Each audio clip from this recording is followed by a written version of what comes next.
What up, brothers? Bringing it back with a G37 that you haven't seen here before. My boy Corlin over here found us on... What it do? We got a G37 in here, manual transmission sedan, and we're ready to get a cutout and make it loud as fuck. Hell yeah, dude. That's what I'm talking about. So he's found us on YouTube, actually, and is like, yo, I got to get my exhaust done by these guys. He lives in Delaware, we're in PA, so a little bit of a drive, which is cool. But we're going to get this going with this. So far we got this cutout system from Corlin, from Corlin. Not him, he didn't make it. I wish I did. From Granatelli Motorsports. It's basically a universal dump. We're just gonna use the single here, because obviously, as you guys know, if you got a G37, they're a dual exit. But we're gonna what we're doing here is we're gonna take this piece out here is the only part that's a single in this whole exhaust system. So we're gonna take it here and make it here. It's kind of a tight fit, but he doesn't plan on lowering the car. If you guys are planning on lowering the car, it might not work where that is, so you might want to try a different option. But other than that, it comes with all the wires, it comes with the switch, it comes with the valve and all. It's a one-piece kit, comes with the instructions and all of that stuff. So we're gonna get on it, show you what's going on.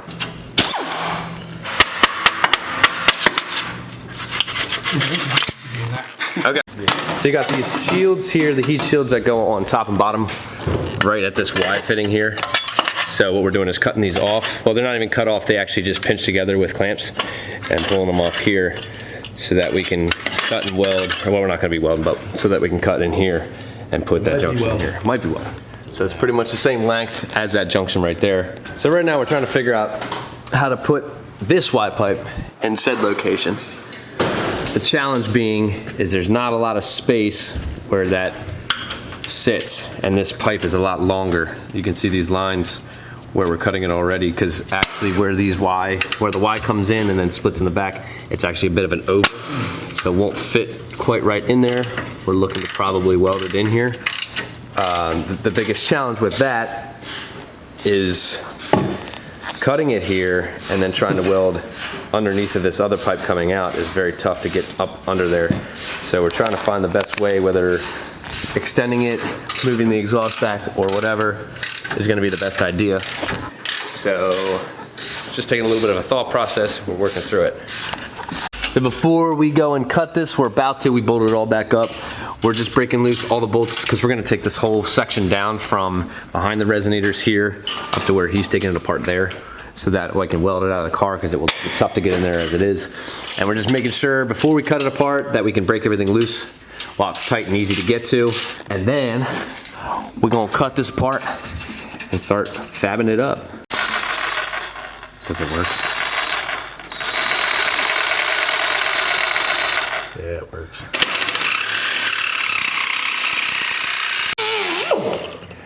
So if you guys are having issues with Sawzall, it wants to slide down. You can see we've been cutting a little bit and it still doesn't want to set in there. So we just cut a little wheel in there to get a nice groove started.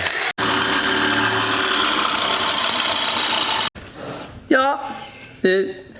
So now we just gotta cut our other piece to match that. See where she wants to be.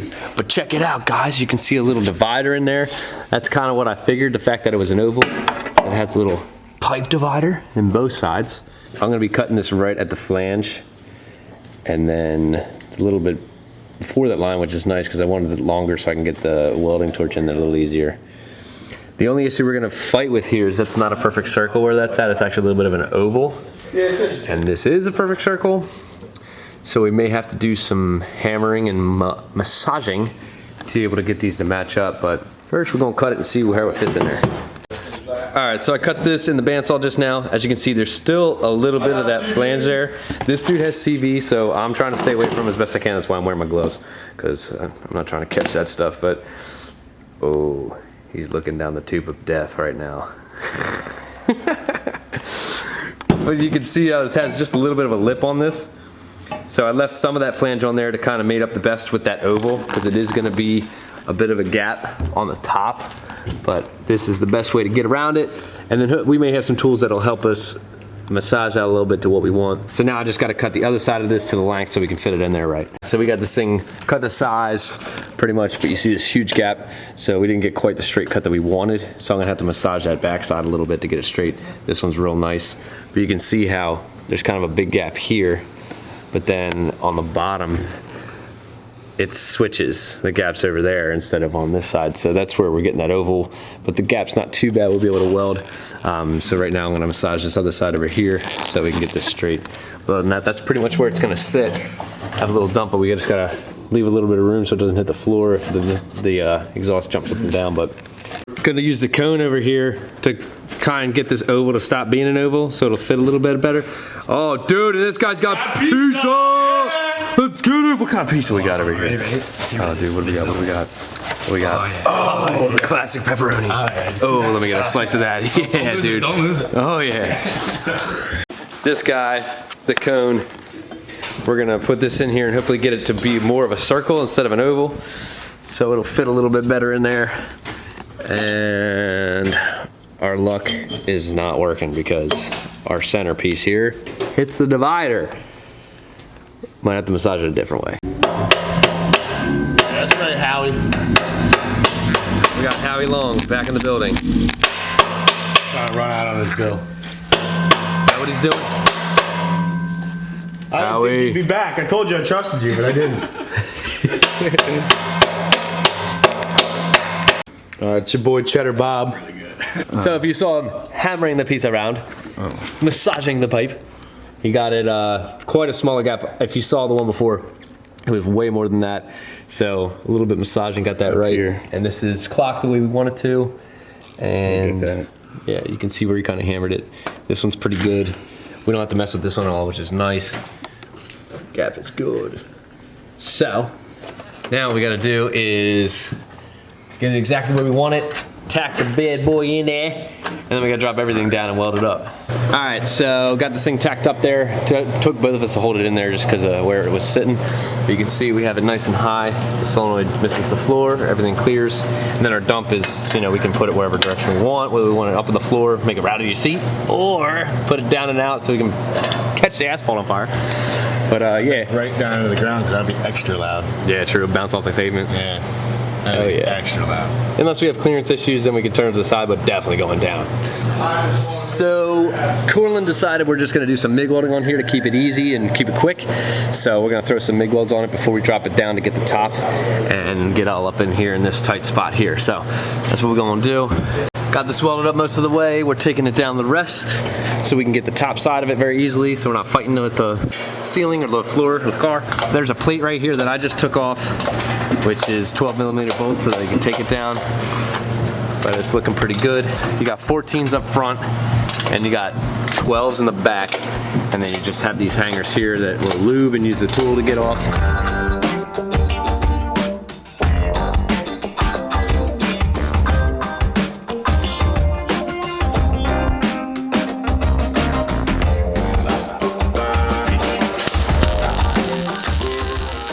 These ones are pretty simple, but we're definitely juicing them up a little bit because it's a little easier sliding into these. They're a little dry, so kind of tough just to make it a little bit easier. These I wasn't able to get any footage of me doing it, but it's definitely nice to have somebody hold these and push these together while you try and get this together because they don't want to stay together. They kind of want to slide out, so yeah. And then this one's straightforward, you know, put the bolts in and send it home. But now that we're all welded up, everything looks good. It's time to put the solenoid on it and start wiring this thing. All right, got this going on. Just gasketing it up. Just always make sure you put the gasket right at the flange on the exhaust and then the other side on the dump side of the valve.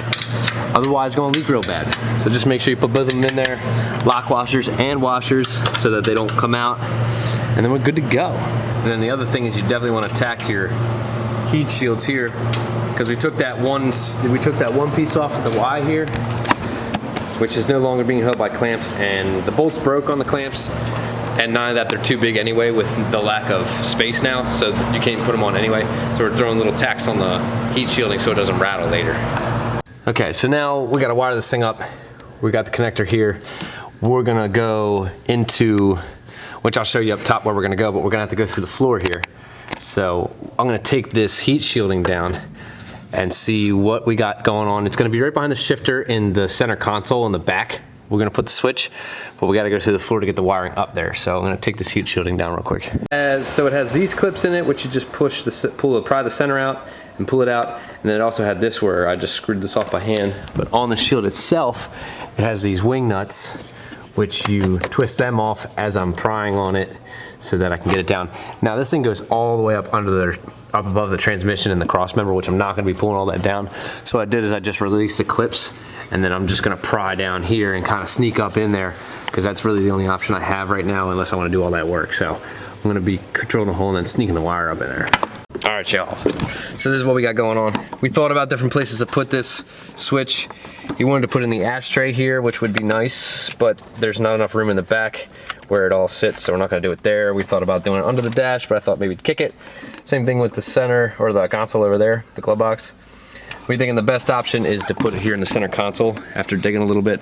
So what we're gonna do is put it, let me get some lighting in here and you can see. We're gonna put it right under the cigarette outlet there, underneath of it, right behind it, because there's enough room right behind the e-brake handle to where we can actually put the switch space, because it's not real bulky, but when you're putting it in a small space it is. So we're gonna have to put that, that's pretty much the only spot that it really fits. Now that's nice and hidden so you can't really see it.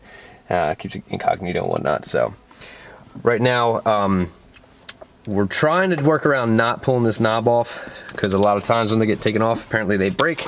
So I don't want to send them home with no shifter knob. So we're gonna try and get this to a point where I can just access it and drill the holes that I need without having to actually pull that shifter knob off. Got it out, fellas. So what we were able to do is just disconnect this connector here, and then it made it a lot more mobile to where we can move it around and skinny it through this slot here. And then you have a few connectors on this. I'm not gonna tip it over because I'll knock everything out of the change drawer. But they're all up front there. You got two right, there's actually three right there, and then one right, the back side of it's there. You can see it actually right there. So once you have those three unplugged, then it's free from everything here. You got to make sure you take your back panel off the back there, which is sitting in the back here. It's kind of dark back there, but this panel goes on the back of this like so. It sits right on the back, and that connector's right there on this piece. And they all are just push clips where you just push in the tang on the end and they slide out, and they're all pretty easy as long as you got enough force on it. So now we're gonna drill a hole right around in this area and kind of just stuff all the wires up in here and keep them held, because there's enough space underneath the cup holders here and in between the center console there. So we're gonna drill it right in here and just make sure on the bottom that we're not drilling into anything first. Drilling a hole in the floor, we gotta make sure that it's big enough for this connector to go through. One of the connectors on either side. So what I did is I measured it. It measures 380 thousandths. So I'm using a step bit, and I'm going to the 7/16 size. And the way I do it is I just tape it up so I know exactly where it is, so I don't have to keep track of it, and then just go right to it, call it a day. So we're gonna have to go with a standard drill bit, because this floor is actually, has a double wall on it.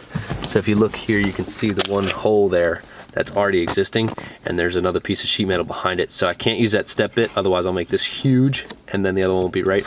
So I'm gonna go a little bit bigger. I don't have a 7/16 drill bit, so I'm gonna go half, but then I have these rubber grommets over here, choices, and I'm gonna use this one and then just drill a hole big enough for the wire to go through so it seals it, but then the wire's at least through the wall there. So we got it all wired, got the hole in the floor. Actually worked out pretty nice. I went in that existing hole already, and it's right on the side of the drive shaft, and then I can tuck it up in behind this heat shielding here, which will be nice to keep it away from the drive shaft so it don't get stuck up in there. And then, yeah, it's plugged in here, simple stuff. So got the grommet in there. I drilled out the center of the grommet, not only for the sealing issue, but you also want to grommet so that it doesn't cut the side of the wire, because now you have very sharp edges when you drill the hole. So put that in there, it will preserve your wires, especially with it vibrating and everything. So that's in there. And then I got to get new clips, because as you guys probably know, plastic clips, they always break when you're coming off half the time. So Cal Hawks makes a nice kit, which I'll put in the description so you guys can check them out. Chippy J coming in clutch, remembering that this came with the kit, so we were able to drill that. We had to drill that out so it fit the pin, and then able to put it right through and get it on there. So the switch is a little, the actual threads on this are a little smaller than 1/2 inch, so I went with a 1/2 inch drill bit and drilled right underneath of said outlet. So we're gonna jump the hot off of that, and now put it in there. All right, so how I'm gonna do this with the cigarette outlet is basically just cut a little bit of insulation back off of it. So what I did is I cut it on both sides and then put a little slice in it, and carefully so I didn't cut any of the wires. And then what you do is you spread it so that there's a hole in it, if you saw that for a second there. See how it kind of has a hole in the wire? I use a pick just to put a hole in it. And then what you do is you feed the wire right through, just like threading a needle, right through the hole there. And then you wrap it around, and you can solder it, or you can just electrical tape it. It's a very good connection either way, and that'll give us our 12 volt. And then we're gonna just strip some more off of this ground and put it under one of the bolts that's on the tunnel right there. I'll show you here in a second. Some mounting must be done because it comes with this box here. So we're putting some double-sided tape right on the bottom of the glove box where everything else is at, so we're not drilling holes or anything. Now this guy can get the tape off it. Nice. Yeah.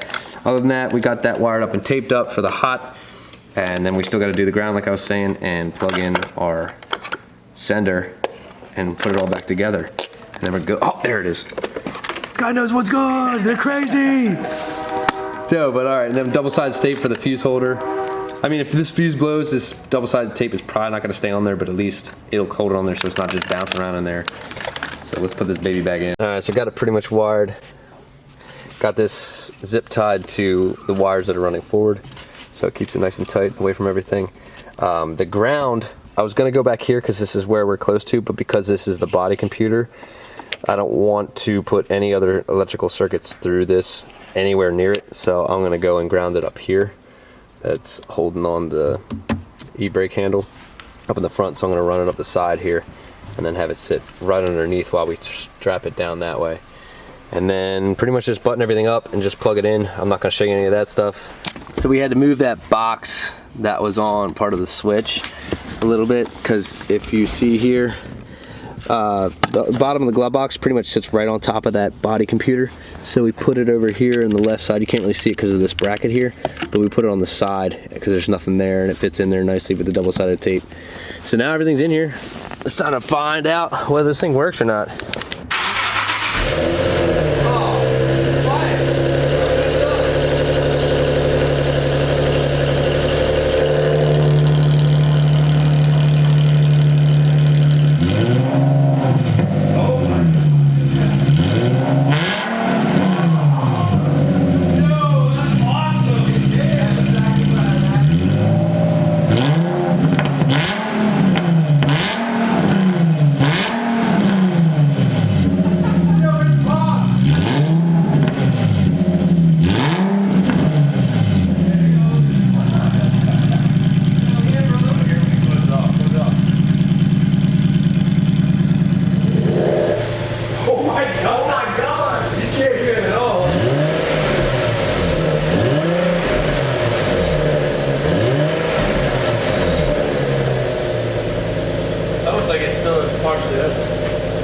All right, Corlin, what do you think? I think it's amazing. Dude, he's digging it? It sounds so mean at idle right now. It gets so loud as soon as you grab it. Dude, it sounds sweet just being... Flick it back to, off, and it sounds stock. Like, it's phenomenal how awesome this works. It's so incognito, too. Yeah, it is. You couldn't tell a thing. Unless I told you about it, you got underneath and saw it, you'd be like, what the hell just happened? Right? Hell yeah. You're like, oh, your exhaust just broke, I swear, dude. I'm like, nah, man, I did that on purpose. Hell yeah. But it's pretty sweet.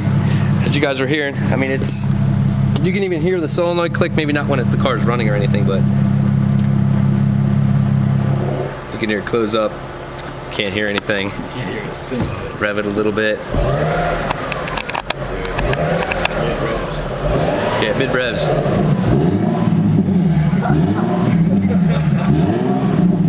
Heat shields broke loose. That's amazing. One of those welds on the heat shields is rattling a little bit already. Yeah, we gotta fix that. Trombone level. So there you have it. Corlin is very happy with what it is. I'm really happy with what it is. That thing sounds sweet, especially doing it where he was. He was thinking about doing it after the resonators, but I'm glad he decided to do it the other way, because I don't think behind the resonators would have really sounded that much different, and I think he would have been disappointed. So definitely a lot more work to put it where we put it, but definitely worth the money and time that we put into it. So I hope he's happy. It sure seems like he's happy. And let me know what you guys think about this, because we definitely enjoy hearing from you guys. and what you guys think, and ask me questions on how we did it too. I always enjoy answering them. Coming soon, new shop. By the time you're watching this, we'll already have been in the new shop, but just keep an eyes out on that and be ready for it. Other than that, see you on the next one, guys.